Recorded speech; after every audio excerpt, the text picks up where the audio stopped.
Perkenalkan, nama saya Fitria Musa, mahasiswa aktif semester 3 dari Universitas Gorontalo, Fakultas Kesehatan Masyarakat dengan nomor standbook 501220105. Dalam video kali ini, saya akan menjelaskan tentang sejarah komunikasi dan model komunikasi serta fungsi komunikasi. Nah, komunikasi adalah proses pertukaran informasi, gagasan, atau pesan antara individu atau kelompok melalui berbagai cara, seperti lisan, tulisan, visual, atau nonverbal. Tujuan utama komunikasi adalah untuk memahami dan dipahami, sehingga pesan-pesan dapat disampaikan dengan efektif dan efisien. Komunikasi memiliki peran penting dalam kehidupan sehari-hari. Sejarah komunikasi mencakup perkembangan manusia dalam berinteraksi dan berkomunikasi sepanjang waktu. Ini dimulai dengan komunikasi primitif, seperti bahasa tubuh, suara, dan lambang-lambang sederhana, dan kemudian berkembang menjadi bentuk komunikasi yang lebih kompleks, seperti tulisan, bahasa lisan, dan teknologi komunikasi modern seperti telepon dan internet. Selama sejarah, komunikasi telah menjadi faktor kunci dalam perkembangan budaya sosial dan teknologi manusia.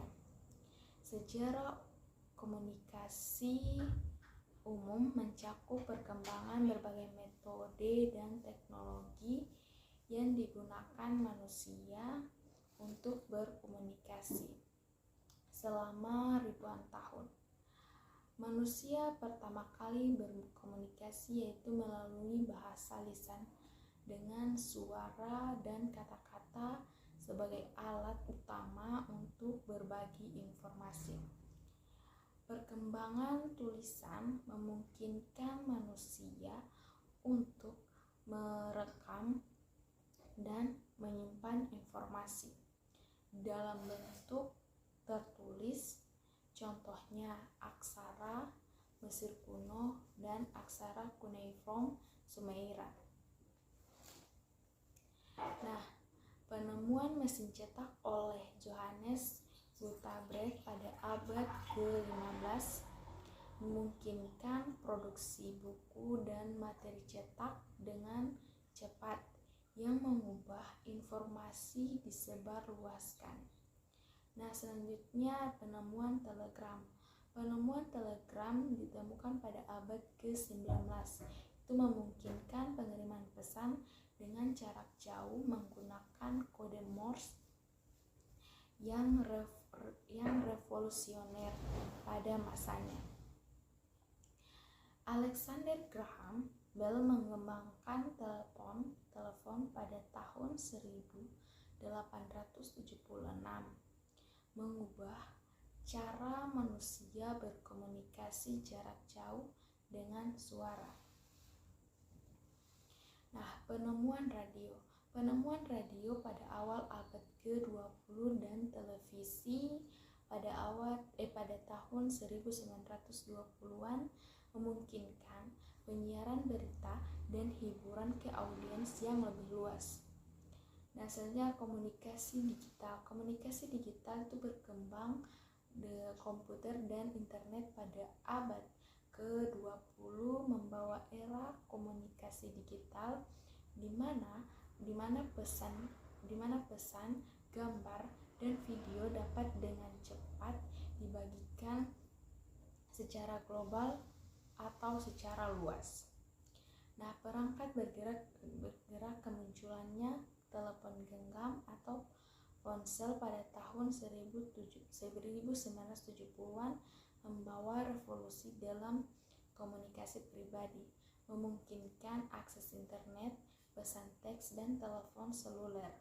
Nah, media sosial atau platform media sosial seperti Facebook, Twitter, dan Instagram mengubah cara orang berinteraksi secara sosial dan berbagi informasi dalam skala besar. Komunikasi masa depan, teknologi seperti ada kecerdasan buatan, realitas virtual, dan realitas augmentasi atau berpotensi mengubah cara kita berkomunikasi di masa depan. Selanjutnya, model-model komunikasi. Model komunikasi adalah kerangka konseptual yang digunakan untuk memahami bagaimana pesan disampaikan dan diterima antara individu atau kelompok. Beberapa model komunikasi yang umum digunakan meliputi model komunikasi linear. Model komunikasi linear, model ini menggambarkan komunikasi sebagai proses yang bergerak dalam satu arah dari pengiriman pesan ke menerima pesan, tanpa ada umpan balik yang signifikan. Nah, yang selanjutnya ada model komunikasi interaktif. Model komunikasi interaktif itu model ini mengakui bahwa komunikasi adalah proses dua arah di mana pengiriman dan penerima saling berinteraksi, memberikan umpan balik atau satu sama lain. Nah, yang selanjutnya ada model komunikasi transaksional. Model komunikasi transaksional, model ini menekankan bahwa komunikasi adalah pertukaran pesan yang kompleks atau pengirim dan penerima. Pesan tidak hanya disampaikan, tetapi juga dipengaruhi oleh persepsi, nilai-nilai, dan konteks masing-masing pihak. Nah, selanjutnya ada model komunikasi berlapis. Model ini menggambarkan komunikasi sebagai serangkaian lapisan yang mencakup pesan verbal dan nonverbal, serta aspek-aspek psikologis dan sosial yang mempengaruhi interpretasi pesan. Nah, selanjutnya ada model komunikasi massa. Model komunikasi massa yaitu fokus pada komunikasi dalam konteks media massa, di mana pesan disampaikan kepada audiens yang besar melalui media seperti televisi, radio, atau internet. Selanjutnya ada model komunikasi organisasi. Model komunikasi organisasi ini mencakup cara berkomunikasi langsung dalam organisasi, termasuk aliran informasi vertikal dan horizontal, serta peran komunikasi dalam budaya organisasi.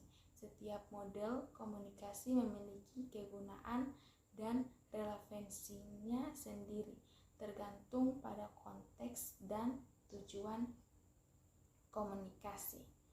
Pemahaman model-model ini dapat membantu dan dalam meningkatkan efektivitas komunikasi dalam berbagai situasi. Selanjutnya ada fungsi komunikasi. Fungsi komunikasi memiliki banyak fungsi yang penting dalam kehidupan manusia, termasuk fungsi informasi. Nah, fungsi informasi komunikasi ini digunakan untuk menyampaikan menyampaikan informasi, berbagi pengetahuan, dan memberikan fakta. Ini membantu orang memahami dunia sekitar, mereka dan membuat keputusan yang informasional. Fungsi ekspresif komunikasi. Fungsi ekspresif komunikasi ini memungkinkan individu untuk mengungkapkan perasaan, emosi, dan pikiran mereka. Ini dapat berupa ekspresi senang, kesedihan, cinta, atau kebingungan. Nah, selanjutnya ada fungsi interaksi sosial. Komunikasi adalah alat utama dalam interaksi sosial. Melalui komunikasi individu dapat membentuk hubungan yang membangun ikatan sosial dan menjalin hubungan dengan orang lain. Selanjutnya ada fungsi persuasi. Fungsi persuasi itu digunakan untuk meyakinkan orang lain untuk mempengaruhi pendapat mereka atau mengubah perilaku mereka. Ini termasuk dalam konteks pemasaran, politik, dan banyak aspek kehidupan lainnya. Selanjutnya ada fungsi hiburan. Komunikasi juga digunakan untuk hiburan. Ini mencakup segala hal, mulai dari menonton film, mendengarkan musik, hingga membaca buku atau berbicara lelucon. Nah, selanjutnya ada fungsi pendidikan. Komunikasi adalah fondasi dari proses pendidikan. Guru menggunakan komunikasi untuk mengajarkan siswa, sementara siswa menggunakan komunikasi untuk memahami pelajaran di sekolah. Nah, selanjutnya ada fungsi koordinasi. Dalam konteks organisasi, pekerjaan, komunikasi penting untuk mengkoordinasikan tugas atau tujuan dan sumber daya antara individu atau departemen. Selanjutnya ada fungsi identitas. Fungsi identitas yaitu bahasa dan komunikasi berperan dalam membentuk identitas individu dan kelompok. Ini mencakup penggunaan bahasa dan simbol untuk mengekspresikan identitas budaya, agama, dan sosial. Fungsi ini menunjukkan betapa pentingnya komunikasi dalam kehidupan manusia dalam konteks pribadi maupun sosial. Nah, sekian dari saya. Wabillahi taufik wal hidayah. Wassalamualaikum warahmatullahi wabarakatuh.